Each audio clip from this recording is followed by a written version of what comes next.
आज हम व्रत और व्रत से संबंधित परिभाषाओं के बारे में चर्चा करेंगे। पहले है व्रत, जिसे अंग्रेजी में सर्कल बोला जाता है। ये कोई व्रत और ये व्रत का कोई सेंटर जिसे केंद्र कहते हैं, मान लिया वो है। और ये बाहर का घेरा जिसको कि परिधि या परिमाप बोला जाता है, इसको व्रत का केंद्र कहते हैं। केंद्र और इस परिधि के मध्य दूरी हमेशा व्रत की त्रिज्या कहलाती है। और ये दूरी सभी जगह समान होती है, चाहे इधर खींचें तो भी ये दूरी कैसी है, समान। तो अब इसकी परिभाषा देखेंगे। परिभाषा है, व्रत वह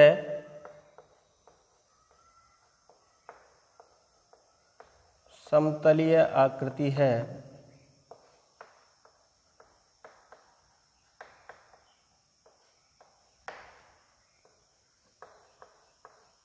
जिसकी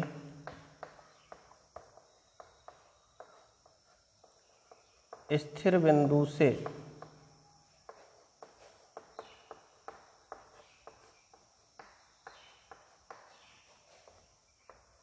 दूरी सदैव समान, या इसको बोल सकते हैं अचर रहती है। व्रत कहलाता है।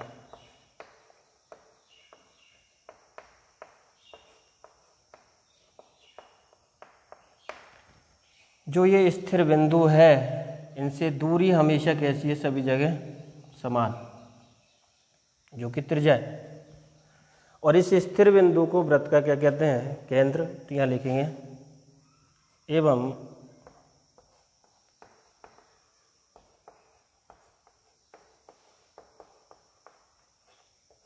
स्थिर बिंदु को व्रत का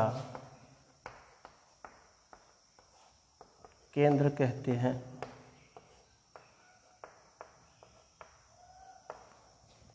और ये बाहरी जो घेरा है, ये घेरा इसका क्या कहलाता है, परिमाप। तो क्या लिखेंगे,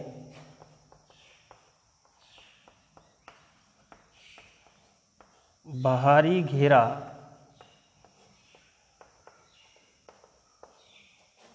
व्रत का परिमाप या परिधि कहलाती है।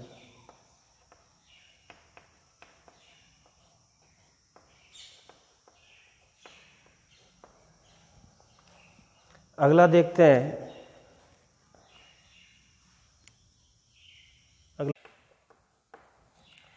ये कोई व्रत जिसका केंद्र O, ये बाहर का घेरा, ये आपका परिधि। इस परिधि पर कोई दो बिंदु ले लिए, A और इधर भी ले लिया B। परिधि पर स्थित दो बिंदुओं को यदि मैं केंद्र से मिला दूं तो ये कहलाता है व्रत का व्यास। या लिखेंगे व्रत की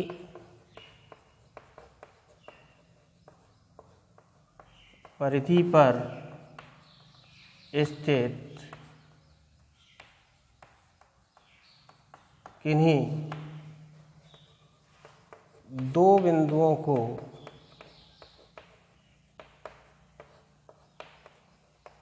केंद्र से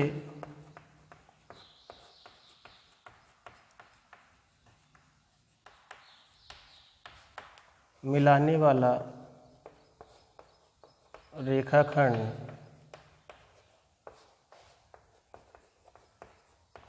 वृत्त का व्यास कहलाता है।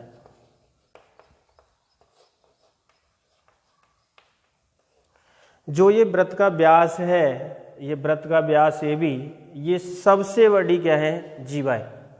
तो पहला पॉइंट, वृत्त का व्यास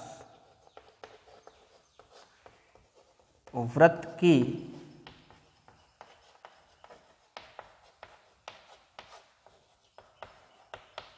सबसे बड़ी जीवा होती है। अपन पता है यहां से और यहां तक जोड़ें तो ये बनती है आर त्रिज्या, यहां से यहां तक जोड़ें तो ये बनती है आर। इसका मतलब आर और आर 2r। तो यहां लिखेंगे दूसरा, व्यास बराबर 2 गुणा त्रिज्या। व्यास को लिखते हैं डी से, डायमीटर 2, त्रिज्या को लिखते हैं आर से, रेडियस।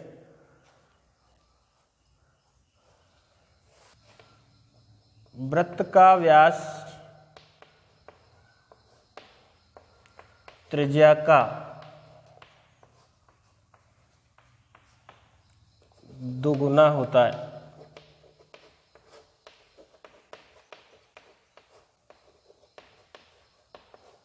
तीसरा पॉइंट, अपन पता है यदि ये व्यास है तो आधा भाग ऊपर और आधा भाग नीचे, इसका मतलब ऊपर और नीचे दोनों भाग कैसे हैं, समान।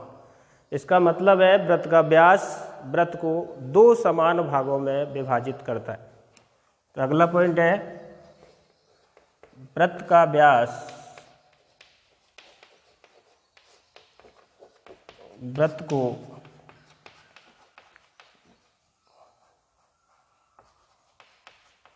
2 समान भागों में विभाजित करता है।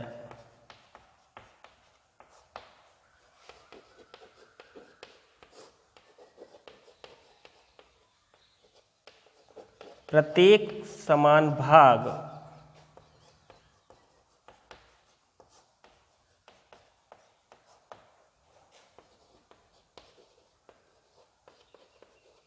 अर्धवृत्त कहलाता है।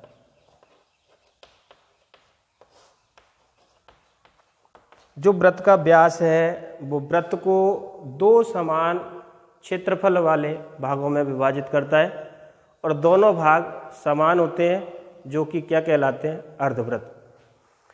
अगला पॉइंट आपको पता है, अर्धवृत्त में ये कोई अर्धवृत्त,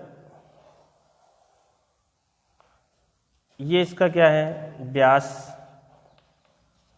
अर्धवृत्त में जो भी कोण बनेगा वो 90 डिग्री का होगा। एक रेखा यहाँ ए से गई, एक रेखा यहाँ बी से गई, और यहाँ पर जहाँ पर भी एक कटेगी वहाँ समकोण का मान देगी 90 डिग्री। अर्थात अर्धवृत्त में बना कोण 90 होता है। अर्धवृत्त में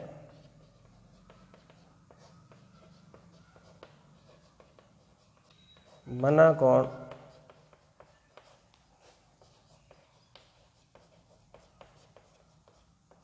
समकोण होता है।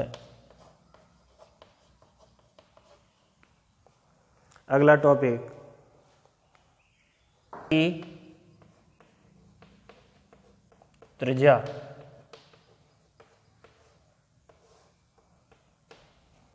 ये कोई आपका वृत्त, ये वृत्त का केंद्र, ये कोई परिधि,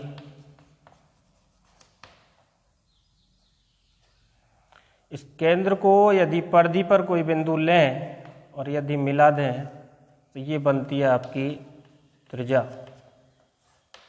तो इसकी परिभाषा है, वृत्त की परिधि पर स्थित बिंदु को केंद्र से मिलाने वाला रेखाखंड वृत्त की त्रिज्या कहलाती है। वृत्त की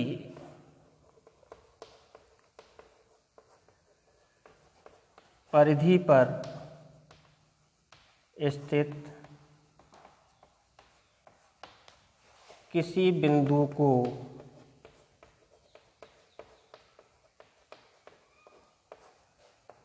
केंद्र से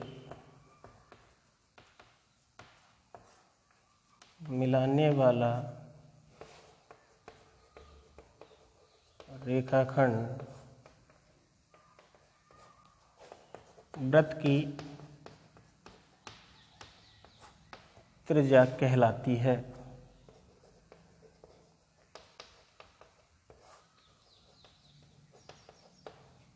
अगला पॉइंट है, वृत्त की त्रिज्या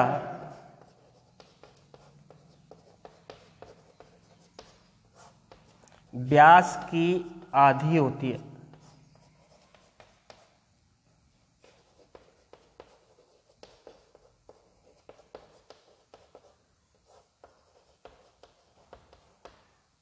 इसका मतलब d बराबर होता है 2r। d है व्यास और r है त्रिज्या। तो त्रिज्या का मान निकालें तो आएगा व्यास बटे 2। इसका मतलब वृत्त की त्रिज्या व्यास की आधी होती।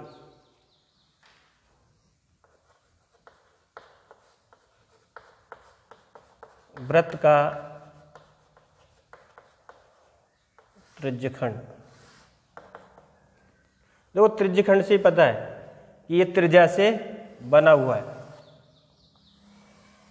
ये कोई वृत्त का केंद्र हो, परिधि पर कोई बिंदु ए लिया, मिलाया, वृत्त की क्या बनी त्रिज्या r।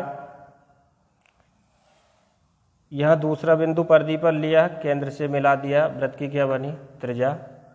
ये जो भाग है ये भाग कहलाता है त्रिज्यखंड।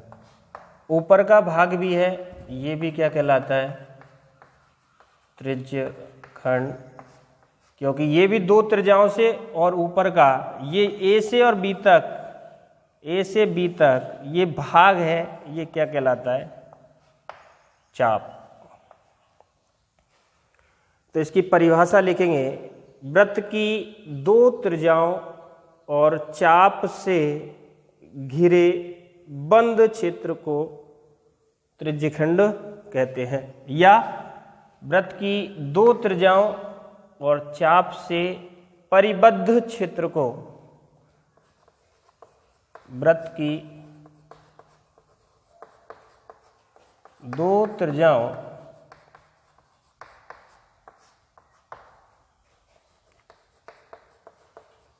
और चाप से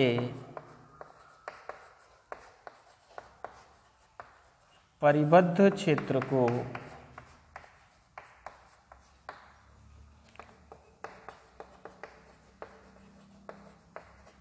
त्रिज्यखंड कहते हैं।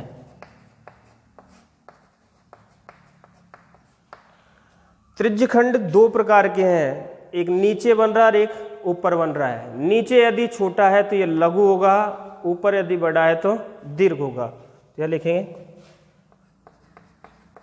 त्रिज्यखंड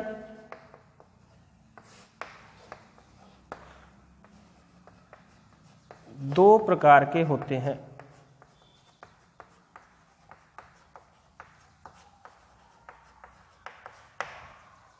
पहला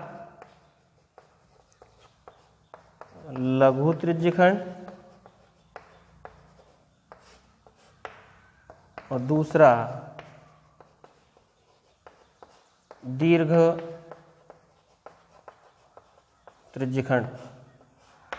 अब लघु त्रिज्यखंड में देखना है और दीर्घ में देखना है। जैसे देखना है इधर, ये कोई वृत्त, ये वृत्त का केंद्र को परिधि से जोड़ा त्रिज्या, केंद्र को परिधि से जोड़ा त्रिज्या। ये छोटा भाग है तो ये तो कहलाएगा लघु त्रिज्यखंड, और ये बड़ा भाग है तो ये कहलाएगा दीर्घ त्रिज्यखंड। और समान भाग कैसे बनेंगे, ये कोई वृत्त और ये परिधि पर एक बिंदु ए लिया, दूसरा लिया बी और इसका केंद्र मान लिया ओ। यदि यहाँ से जोड़ दूं तो ये बनेगा ऊपर का अर्धवृत्त, नीचे भी क्या है अर्धवृत्त। यहाँ से और यहाँ तक जोड़ेंगे ये बनेगी वृत्त की त्रिज्या, यहाँ से यहाँ जोड़ेंगे ये भी बनेगी वृत्त की त्रिज्या। ये आपका क्या कहलाएगा चाप, और ये भी क्या कहलाएगा चाप। दोनों भाग समान है, चाप भी समान, त्रिज्याएं भी समान, दोनों त्रिज्यखंड दोनों कैसे होंगे समान, और प्रत्येक क्या कहलाएगा अर्धवृत्त। तो यहां से एक नियम निकलेगा कि लघु त्रिज्यखंड क्या है और दीर्घ त्रिज्यखंड क्या है। लघु कब बनेगा, यदि ये एक सरल रेखा में हो, इसका मतलब 180 डिग्री की रेखा है, तब तो ये दोनों त्रिज्यखंड कैसे होंगे समान। और यदि ये समान त्रिज्यखंड है और लघु कब बनेगा, इसका मतलब कोण 180 से कम होना चाहिए। तो दीर्घ और लघु में फर्क कितना है कि लघु त्रिज्यखंड का कोण 180 डिग्री से छोटा होता है, जबकि दीर्घ त्रिज्यखंड का कोण 180 डिग्री से बड़ा होता है। तो अगला पॉइंट लिखेंगे कि लघु त्रिज्यखंड में 180 डिग्री से छोटा कोण होगा, जबकि दीर्घ त्रिज्यखंड में 180 से बड़ा कोण होगा। त्रिज्यखंड और दीर्घ त्रिज्यखंड में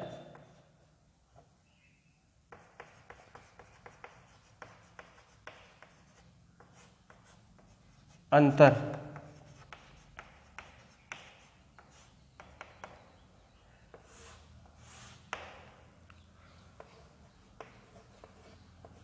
लघु त्रिज्यखंड का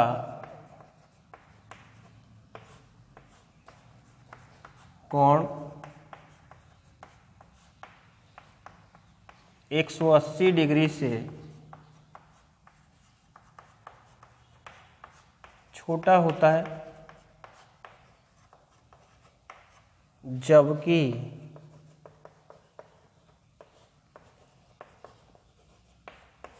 दीर्घ त्रिज्यखंड का कोण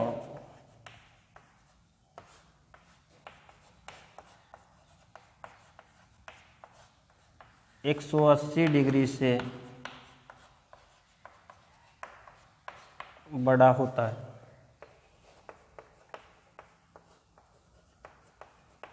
जैसे ये कोई वृत्त का केंद्र की त्रिज्या, ये भी त्रिज्या, ये इनके मध्य का कोण, ये ऊपर का कोण 360 माइनस कितना होगा थीटा, क्योंकि केंद्र पर कितने डिग्री के कोण बनते हैं 360। केंद्र पर बनने वाले कोणों का योग 360 डिग्री होता है। नीचे का कोण माना है थीटा, तो ऊपर का कितना बचेगा 360 में से थीटा गया 360 माइनस थीटा। यदि आपसे लघु त्रिज्यखंड का क्षेत्रफल पूछा है तो यहां लिखेंगे लघु त्रिज्यखंड का क्षेत्रफल, लघु त्रिज्यखंड का क्षेत्रफल बराबर सूत्र होता है पाई आर स्क्वायर थीटा बटी कितना है 360 डिग्री। इसको लघु कह दो या फिर ये भी कह सकते हैं त्रिज्यखंड का क्षेत्रफल होता यही है पाई आर स्क्वायर थीटा बटे 360।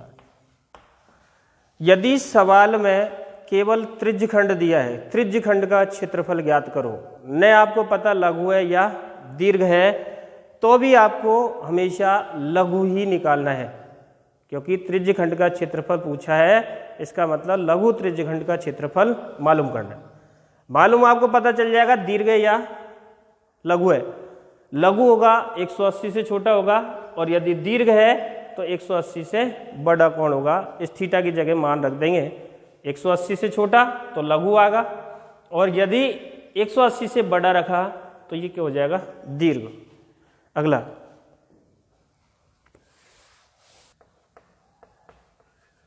व्रत की जीवा।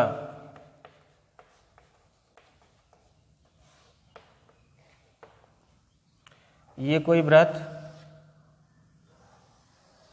ये व्रत का केंद्र। मैंने परिधि पर 2 बिंदु ले लिए, ये परिधि है आपकी।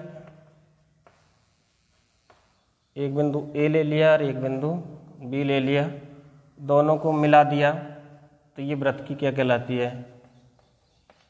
जीवा। जीवा तो ये भी है,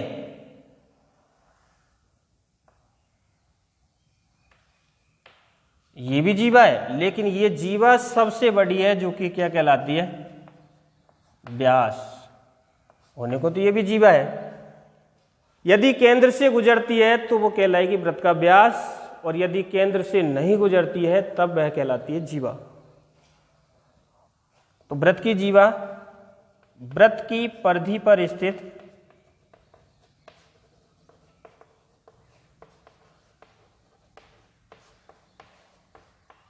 किन्हीं 2 बिंदुओं को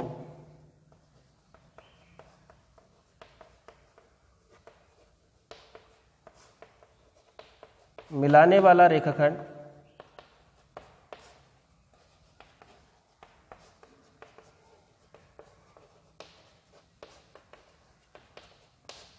व्रत की जीवा कहलाती है। ध्यान देना है, ये व्रत की कोई जीवा है, ये कोई व्रत, इसका केंद्र, और ये कोई व्रत की क्या है? जीवा। तो आप पता है व्रत की जीवा 2 भागों में इस व्रत को तोड़ रही है, एक इधर और एक इधर। ये छोटा भाग है तो ये कहलाएगा लघु, और ये बड़ा भाग है तो ये क्या कहलाएगा? दीर्घ। आप पता है व्रत को तोड़ रही है, तोड़ने को बोलते हैं खंड, व्रत को तोड़ रही है तो ये कहलाएगा व्रतखंड, और ये भी क्या हो जाएगा? व्रतखंड। इसका मतलब यहां से तय है, त्रिज्यखंड त्रिज्या से बनता है और व्रतखंड व्रत की जीवा से बनता है। व्रत का व्रतखंड बनाना है, व्रतखंड का मतलब व्रत का टुकड़ा। कितने भाग बने? 2। तो अगला जो पॉइंट है वो है व्रतखंड क्या है? व्रतखंड व्रत का टुकड़ा। जैसे कोई ये व्रत, खंड का मतलब टुकड़ा, इसको काट दिया, ए बी, ये व्रत की जीवा है, और ये यहाँ से यहाँ तक व्रत का चाप है। ये छोटा भाग तो ये तो कहलाएगा लघु व्रतखंड, और ये बड़ा भाग, ये वाला भाग क्या है? चाप, तो ये कहलाएगा दीर्घ व्रतखंड। इसका मतलब व्रतखंड भी 2 प्रकार के होते हैं, लघु व्रतखंड और दीर्घ व्रतखंड। तो व्रतखंड की परिभाषा, व्रत की जीवा और चाप से बंधा हुआ क्षेत्र है। परि यानी चारों और बद्ध यानी बंधा हुआ, परिबद्ध क्षेत्र को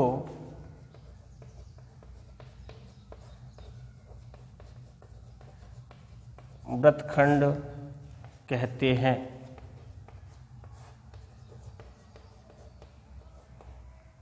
व्रतखंड 2 प्रकार के होते हैं।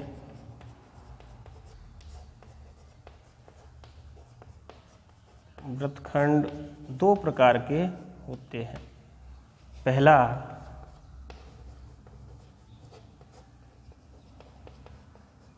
लघु व्रतखंड, दूसरा दीर्घ व्रतखंड।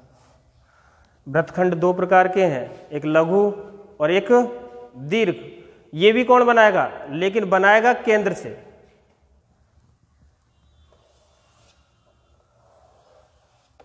ये कोई केंद्र है, ये कोई व्रतखंड है, तो ये कौन बनाएगा यहाँ से, एक तो गया ए से और एक गया बी से, ये कोई थीटा है, इसका एरिया निकालना है और ये एरिया क्या कहलाएगा, लघु वृत्तखंड।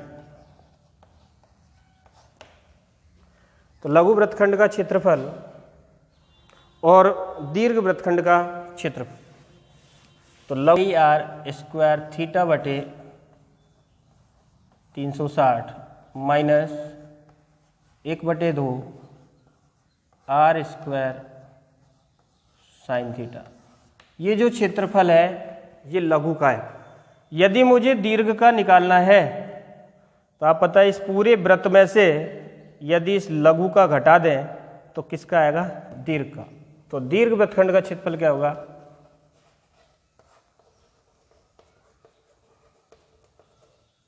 दीर्घ वृत्तखंड का क्षेत्रफल, वृत्त का क्षेत्रफल माइनस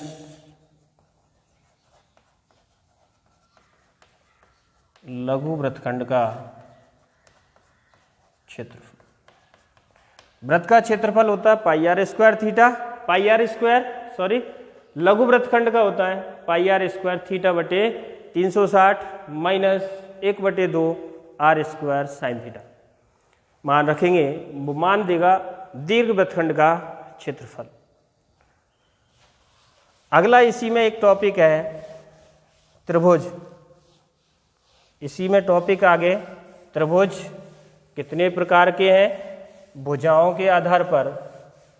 तो त्रिभुज भुजाओं के आधार पर 3 प्रकार के होते हैं, समबाहु, समद्विबाहु त्रिभुज और विषमबाहु त्रिभुज। तो पहले त्रिभुज बनना देखेंगे कि त्रिभुज बनता है या नहीं बनता। ये कोई त्रिभुज, ये त्रिभुज है A B C, A B C ये क्या है, शीर्ष।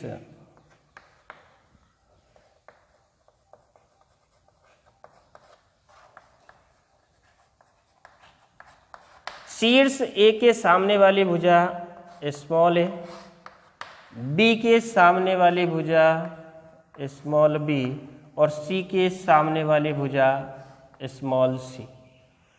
त्रिभुज बनता कब है कि जब त्रिभुज की 2 भुजाओं का योग तीसरी भुजा से बड़ा होना चाहिए तो ही त्रिभुज बनेगा, अन्यथा नहीं बनेगा। जैसे त्रिभुज की किन्हीं 2 भुजाओं का योग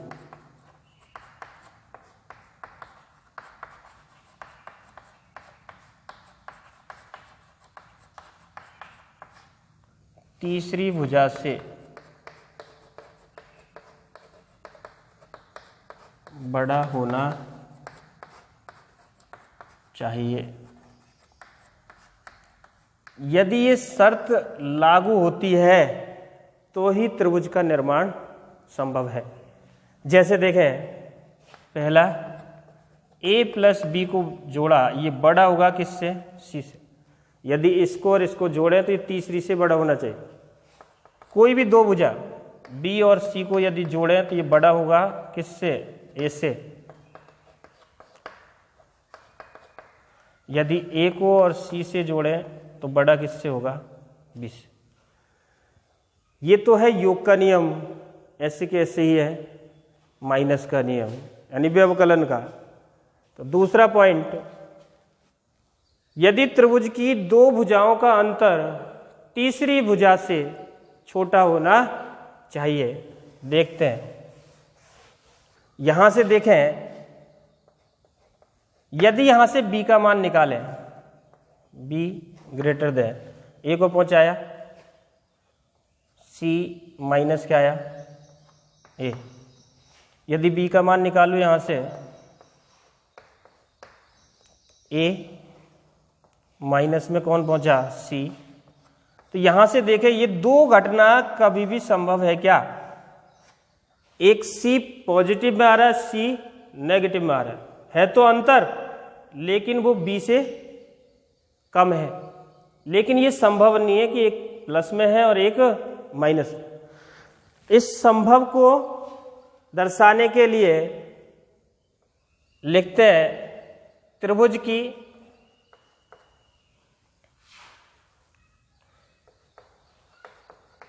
किन्हीं दो भुजाओं का अंतर तीसरी भुजा से